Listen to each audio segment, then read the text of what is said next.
It's not rare to find New Zealanders on the field well after dark during rugby season. Many Kiwis would say rugby is in their blood. But just a few decades ago, the sport was dominated almost exclusively by players of European descent. The face of the game has changed since 1970, when rugby legend Brian Williams first joined the national team. I can think of 6, 8, 10 players of Pacific Island descent in the All Black team. And of course, back when I first came in, I was the only one. Just over 40 years later, Pacific Islanders make up almost a third of the All Black squad for the upcoming Rugby World Cup, even though the ethnic group represents less than 10% of the country's population.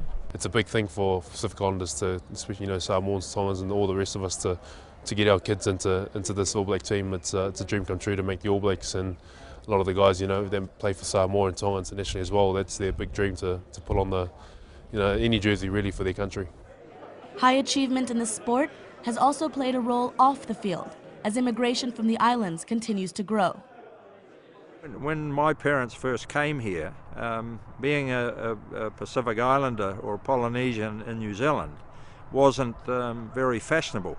But when Pacific Islanders started to make a real impact on the sporting field, that's when people started to change their attitude, I think, about Pacific Islanders.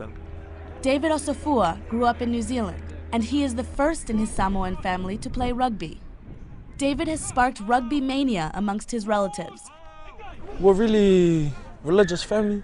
For them to miss church and come watch my games, that means a lot. So I think, that shows how much of a fan they are. Especially my mother, she's a bit too loud on the sideline. And for a player of his generation, love of the game is just part of his national heritage as a New Zealander.